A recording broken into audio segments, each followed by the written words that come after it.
I never liked my new neighbor. From the moment she moved in, I could sense there was something off about her. Maybe it was the way she avoided any interaction with the other neighbors, or the way her cold, lifeless eyes would follow me whenever I walked past her house.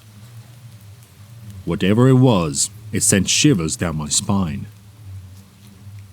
Being the curious person that I am, I couldn't help but investigate. My suspicions were confirmed when I saw her sneaking around in the middle of the night, carrying a gasoline canister and a matchbox. I quickly realized what she was up to. She was planning to burn down her own home. I couldn't believe it. Why would anyone would do such a thing?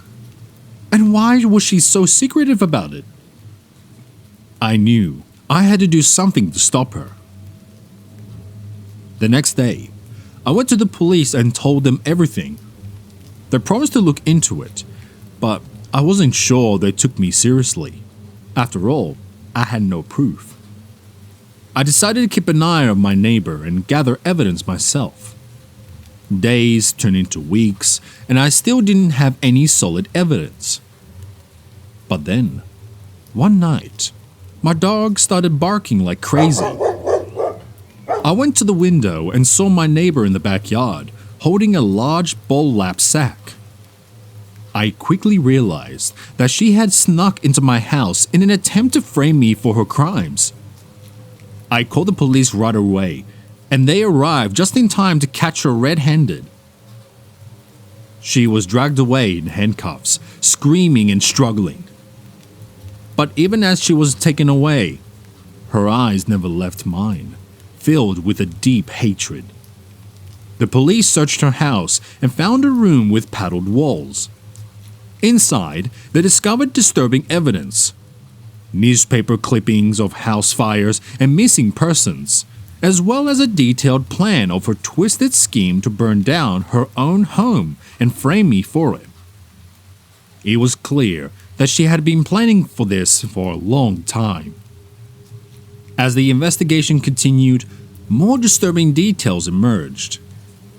It seemed my neighbor had a long history of mental illness and a deep-seated resentment towards her previous neighbors. Some of them had mysteriously disappeared or their houses had burned down, but the police were never able to link it to her. The realization sent shivers down my spine.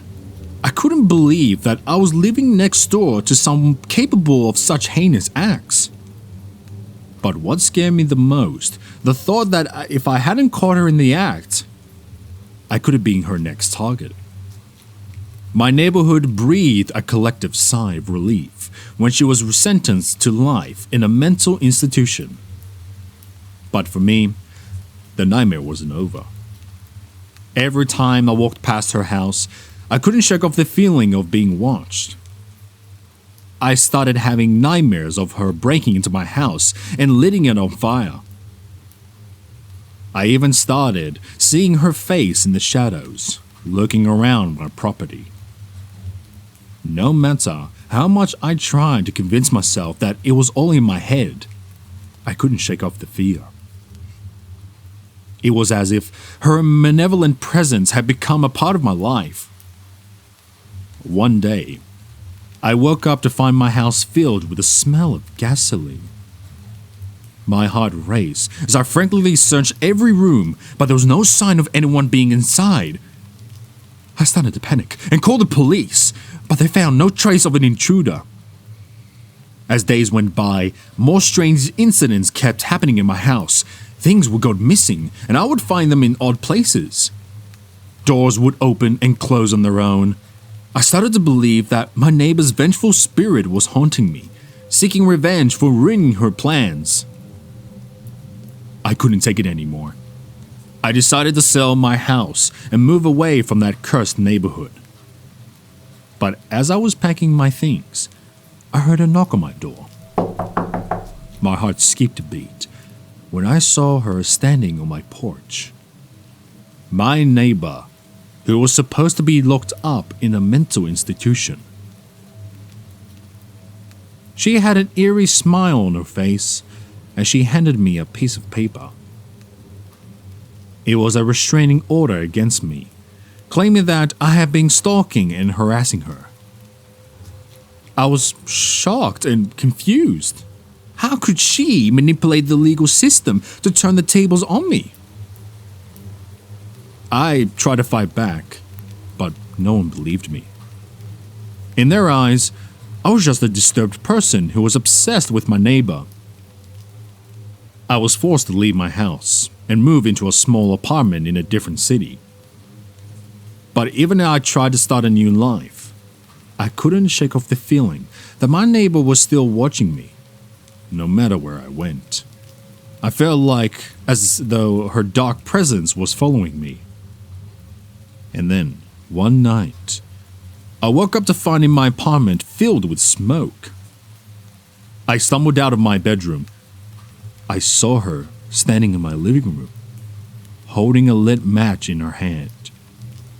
She had finally found me. I screamed and ran out of the apartment, calling the police. By the time they arrived, the fire had engulfed my whole apartment. The firefighters were able to put out the flames, but everything I owned was destroyed.